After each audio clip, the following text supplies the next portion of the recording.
Howdy y'all, JT here with another Roll to Wound battle report. In this battle report, I'll be taking my Ogor Mawtribes Underguts and facing off against Kel and his Scarlet Doom Nighthaunt. So, let's get ready to roll.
Alright, we're back at Montauk's Games, getting ready to play, and I'm here with Kel. And we have, we're playing Jaws of Galette. We have already deployed. This is sort of this is the new GHB, so we're checking out some different lists, trying maybe some tournament lists, see how things went.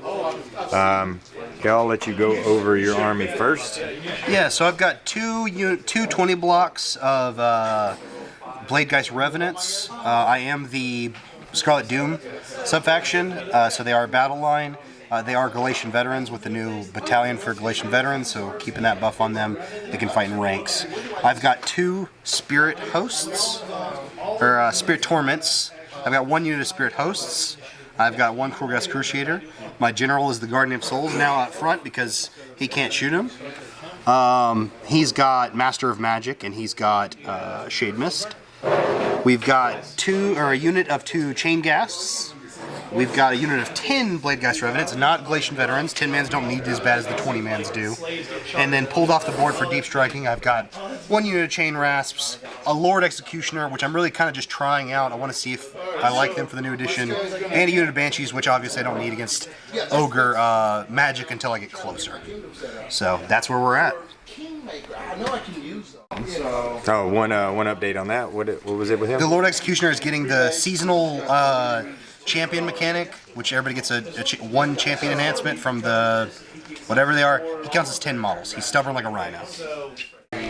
All right, looking at the sort of a modified ogres list with the new points, and I am a 4-drop and 3 cannons individual, and then everything else in the big one. I got the Stonehorn over here. I have some proxy frost sabers, and they're my dire wolves, but they're going to be frost sabers today. The 4 cannons. We have a butcher, and the butcher is taking Blubbergut as his spell. 2 units of Noblars from my screen, and then in reserve I have 2 more units of Frost Sabers and a Iceborough Hunter. I took the enhancement to give once per game to give me issue 3 orders from the butcher.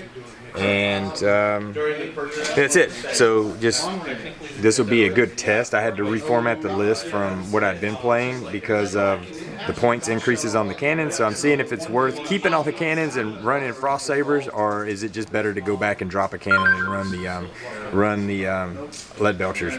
So the Lead Belchers. It's going to be a hard game because I know I'm not going to be able to target his heroes. So this is going to be very interesting if the cannons can actually do enough damage to anything to wear him down. It's going to be tough. It's an uphill battle, I think, for the ogres on this one. But at least we're playing on the snow mat, so we got that going. All right, so I outdropped him because I won the roll off. We're both 4 drops, and I'm gonna let him go first. Awesome. All right, Kel finished up his hero phase. He failed a extra CP for his heroic action. I got a CP on my Stonehorn for my heroic action. My battle tactic is Cunning Maneuver. I'm going to move this Spirit Torment to contest this objective in the middle. It has to be an objective that's wholly outside of enemy territory, and I have to be outside of 3 inches of an enemy with a Galatian champion. So that means heroes that are less than 10 wounds. All right, going into movement. All right, we just started moving before we recorded, so going into movement. All right, Kel finished up movement. Go ahead and say what you did. I moved him up. He's towing in, so that'll give me the battle tactic. I'll control 3 points while he'll only control 1. So I'll take the control 1, control 2, control more. And then I dropped these guys down. They're probably going to try to charge as wolves. If they don't, whatever. If they do, cool. And you, we sort of rewinded, and you got a spell off. You put Shade Mist. I did Shade Mist on the blue-red squad of 20. And that is -1 to be wounded. We're going into some charges, right? Yep, going into some charges. All right, no charges were made. What you wrapping up your turn? So That's got 5 points, right? Yeah, that's gonna be wrapped up. That's gonna be 5 points. It's going to be interesting on what I want to do. Do I want to play it conservative and hope for a double, or also to defend from him getting the roll and going into it, or do I want to just be aggressive and push up and try to kill everything? Which it's Nighthaunt, so you can't never guarantee you'll kill anything. All right. All right, wrapped up my hero phase really quick. We looked at all the battle tactics. The only one that I could do was a Desecrate, and I had a choice for this terrain piece or that terrain piece. I'm going to try to pop on that back one and get it with my Hunter and hopefully be able to take the point. I should be, unless he gets a, he can somehow move. Possible if I decide to charge in or do something weird. Boulder Gut Stench went off with a 13 on the turn that I probably don't need it, but at least we've got it, I guess. And now I got to figure out if I want to be super aggressive, partially aggressive, or not aggressive at all. So I don't really know. We are ogres. We might just be aggressive and regret it later. All right. So I debated being super aggressive, passive, or medium aggressive, and then I kept sitting there and I said, you know, I'm gonna roll a dice. I rolled a 4. And I went with the medium aggressive attack, which will be me trying to take these 2 units out and take this corner. I also obviously dropped my Frost Order in. He's taking that point, and also getting the my battle tactic for Desecrate, and just basically moved everybody up. If I win the priority, then I'm in good, possibly good position next turn. We'll see what the shooting and the looks like here. Alright, shooting phase was about how it would be. Killed 3 here. Killed 2 bases there, no extra wounds. Icebrow did nothing. So moving into the charges, we'll see what that looks like. Charges, Stonehorn charged in, rolled a 9. Well, yeah, he rolled a 9, and I killed 5 of the... You got 6. 4 ups apparently. Yep.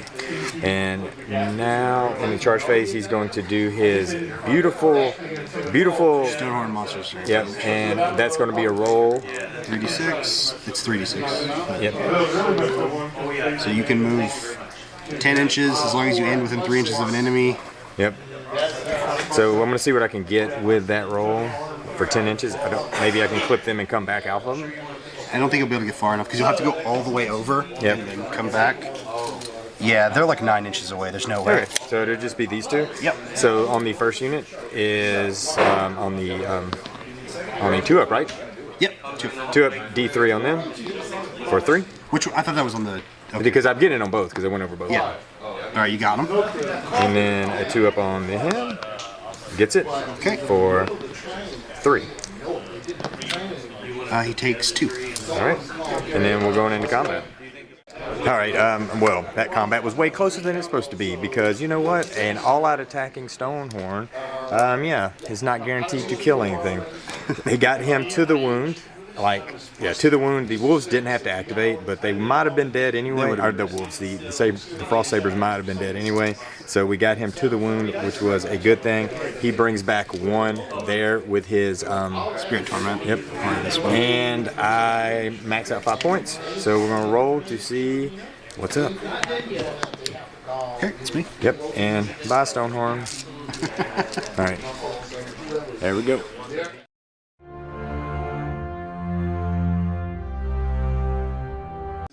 Alright guys, so we went through hero and movement, and for hero... I did eye for an eye, and I did get my Shade Mist spell off again, so this unit is Shade Misted. I moved everybody up. The Banshees are still in reserve. I'm still holding them for right now.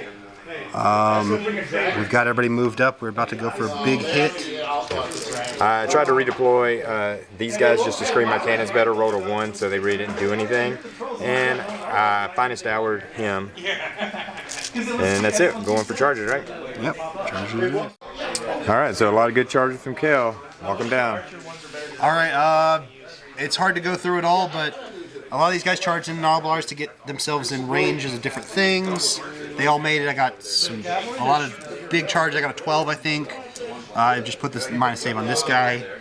Over here we got an 8, so these Noblars have no saves. Nothing changes over here. We did some mortal wounds explosions on them. Noblars he killed 3 and 3 from the mortal wound impacts. Yeah, their impact was very disheartening, but we made it up over here where these guys did 9 mortal wounds and 7 went through on the Stonehorn. Stonehorn's half health already just from impact, so not the greatest, and he's minus 2 to save. Oh, he should be actually minus 3 because of them. Minus 3 to save on him. Yep. And Overwatch, I killed 2 of this block and traps. I killed a couple more and did a couple mortal wounds throughout, so nothing really big. But yeah, the big thing is here, trying to keep Stonehorn alive, and taking 7 mortal wounds on the charge was not ideal to do that.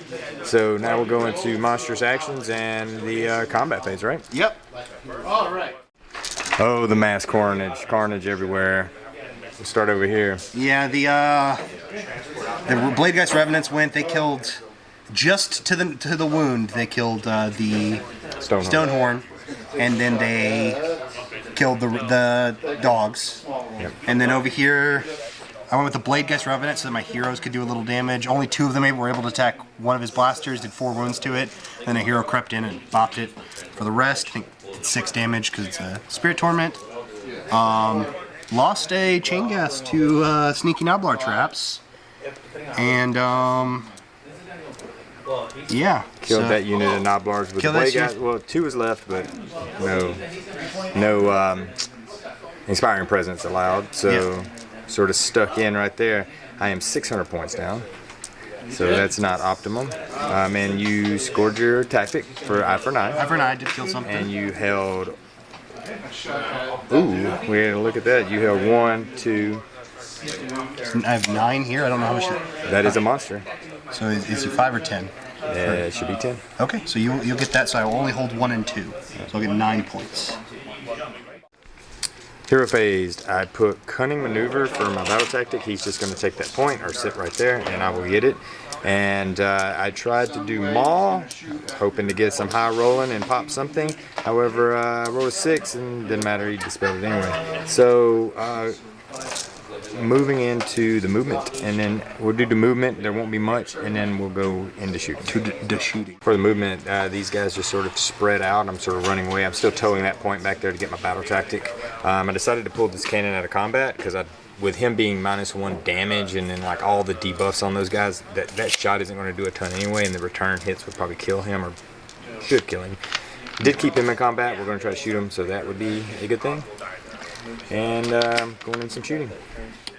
Alright, shooting was mixed. I only shot with 2 units. He did 1 damage here. I was like looking like, oh, maybe I could take him out. No, he did 5 damage there. So yeah, and that was with an all-out attack.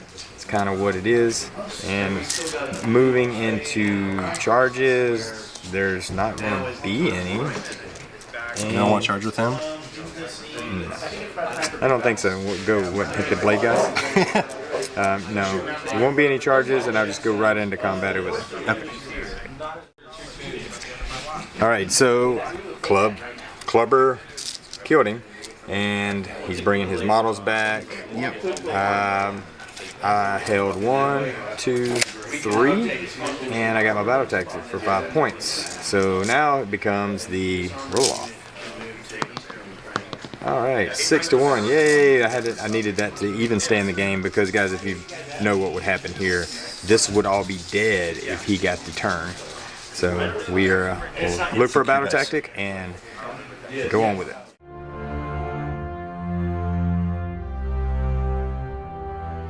All right, so hero phase. Got off Blubber Gut there, and I took Eye for an Eye, which I probably could have done something. I think that was I could either be out of combat with everybody, or I can go in. So I wanted the option just to try to kill something. Yeah, I have to kill something because his turn's coming up. So it won't put him within an inch of it. So we will move around and see what we can do. Movement, move these guys up to try to charge here, but he redeployed and he's got a good charge right now. Move the cannons around, so we're going to shoot and charge in a minute. All right.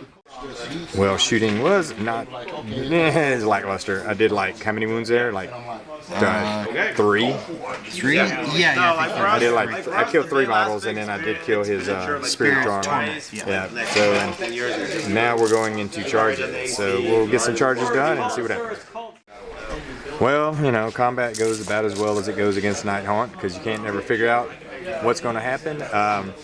I was able to, we see what we got left. I was able to drop 2 of his heroes over here between impact hits and everything. Stomps, roars, all of my swinging. This is how many he's got left, and he was able to drop this cannon with his hero.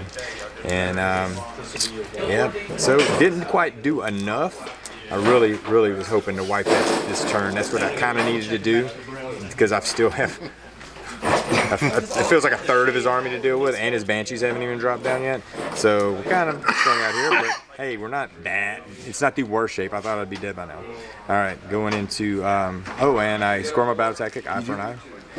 And 5 points. We'll have to calculate this one up. I might hold that 10 one. here, Yeah, so I got 10, 11, 12. That should be enough. I don't have 10. So we got max 5 points. All right. All right, Nighthaunt hero phase is over. Yes, what did you do? I did. All right, so first off, I'm doing Desecrate Their Lands on this terrain piece. I got 2 hero actions because I'm the second player in the turn, which is part of the new GHB.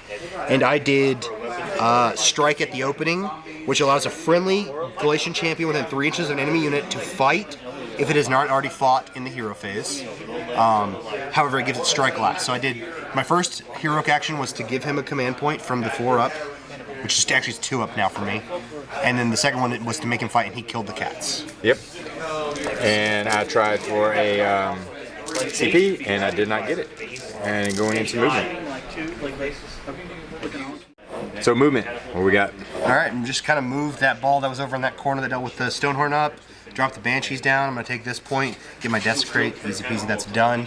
I don't even need to make charge rolls for these guys. They are done for the turn. This guy stayed into melee with this guy, mainly so he can't overwatch, but secondarily so he can't redeploy when any of this stuff moved up. Third, I've got all these different units that are going to, these 2 ran. They're getting in position for the next few turns, so we'll see what they do. But mainly we're just going to hit stuff with these 2 units and him, see what we want to do this turn. Yeah, I was able to redeploy with this cannon. He got a 5 on the roll to scoot him back. Yeah, that was really smart locking him because I kept waiting. I knew his battle tactic and I knew he wanted to do with the Banshees.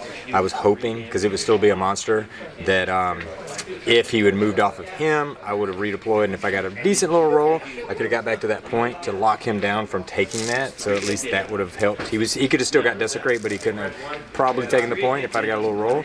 But now he's got a 12-inch charge here with the big block if he wants it there. So that's really the one cannon's gonna die this turn. One should live, but it's not guaranteed. So we'll see where we're at. All right, going into charges. All right, made 11 his charge there. Gave him Strike Last. Did 8 mortal wounds to him, so he's at 1 health. Did 2 mortal wounds to the dogs and gave them -1 to hit. And going into combat. Still a monster because of Blubbergut, and I stomped these guys back, killed 2, and moving into combat. And that's going to be some dead dogs and dead cannons in a second. All right, guys. So since he was Strike Last, he died. 1 wound left, dogs died, nobody got to swing anything back, and he brought back a couple of models here with his Spirit of Torment, he held 1, 2, and 3 points, so he maxed his points for this turn. Going into a roll-off for the next turn. 1, I need him to roll a 1. I do. Yes! Alright, so at least I get some points this turn. Alright, I'll take it just to get the points, and then we'll see where we're at. Movement and shooting. Moved him over here so he could shoot the Banshees. Moved him up just to toe the point. So when I did that, he did redeploy, and it was actually a tie, so I had to kill the Banshees basically at that point to take that. And then moved him up. He got within 6 of the chain gas, Spirit of Torment. Gosh. And he actually did the Frosty Ice Breath for 3 mortal wounds over there. So we got that going for us, and we'll check out charges. In fact, we'll roll the charge because the Hunter's going in. Hunter gets it. Okay. All right, we're backing up real quick. I was so excited over there to go over there, but if I went over there and didn't kill him, I would have failed my battle tactics, so Kel was nice enough to remind me about that. However, we rolled it out anyway, and I would have killed him by a wound, so it's still fine. It didn't matter in the long run. Yeah, to the wound. And that's the end of my turn. There will be no combat, so I can get my battle tactic, and I hold 1 point. So I get 1 point, I get a total of 3 going into Nighthaunt. And we're probably going to just talk it out because he will be dead next turn, and unless something really goes wrong over here, those 2 guys will be dead, and just from the blade guys. So what do you think? You think we're going to play it out? You want to see if you can do your re-rollable 3-inch charge on the cannon? Yeah, I'll tell you what, I'll just roll a dice right now. This is for the blade guy's charge. It's an 8. All right, got it. So that would be a dead cannon, I'm going to say.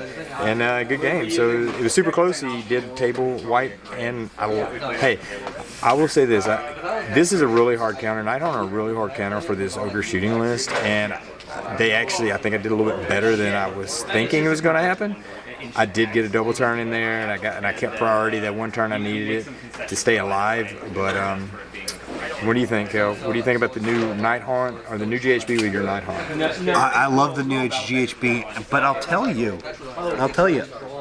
playing this game made me really remember why I don't like playing Scarlet Doom. You know, a lot of people will do some cheeky stuff where they charge into somebody, they throw all their mortal wounds on one guy, and then they hit somebody else with the... But I'll tell you, I love the durability of the Harridans. I'm gonna be honest, I think I might be still sticking to Quicksilver. Yeah. It's a volume, too. It's a volume thing. If you run into something with no saves, then it doesn't matter what Scarlet Doom, but if you run into something with super armor saves, I don't know. It's helpful having the extra rend over here. But yeah, I mean, I'm thinking might stick to Quicksilver. Now, this is my new list. I like the flexibility. I need to play somebody else, not Nighthaunt, with it to see if I really need that extra cannon, or drop 1 cannon and the saber tooths or the frost sabers for the lead belchers, if that's a better trade out, or something else. But there we go. Good game, man. Good game.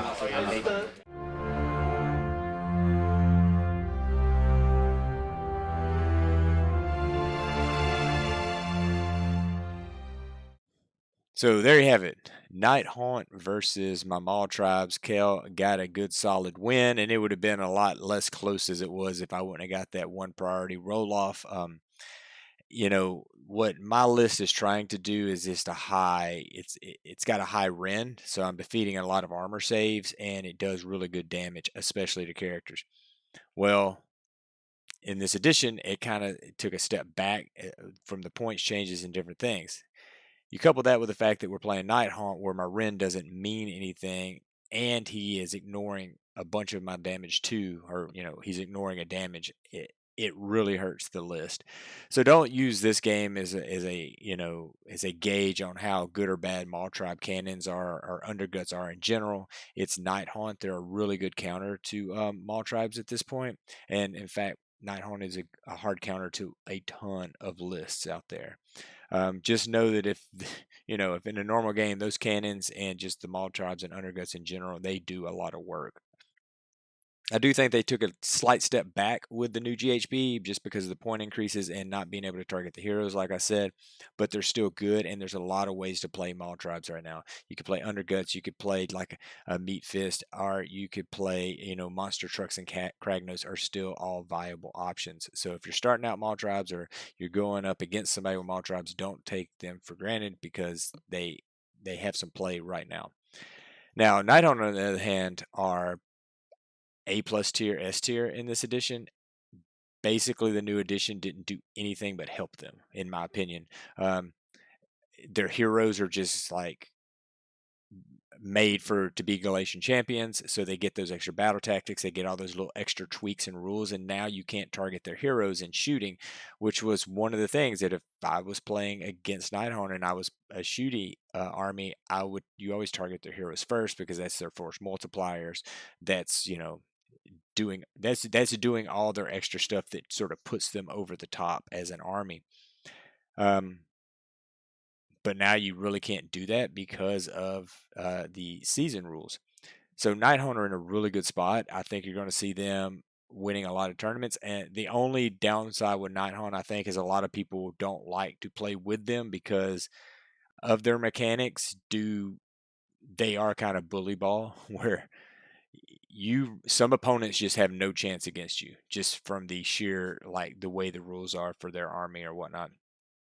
So some people don't like that in Nighthaunt, but if you do run into them at a tournament and they're ran by a good general, they are extremely hard to overcome just because of ignoring the Ren, bringing back units, high volumes of attacks, all the Galatian champion rules that are in their favor now. So Nighthaunt are a tough nut to crack. That being said, always fun time playing Kel. Um, Shout out to Montauk's Games here in Pearland. So if you're in this area and you're looking for some games, miniature games of any type, swing by Montauk's Games or jump on their socials and you can see what's going on. Sorry for the noise. It was a busy day that day, and there was a ton of games going on in the background while we trying to film, but it is what it is. So keep an eye out for some more battle reports that'll be coming out sooner than later. All right, everybody, y'all be good.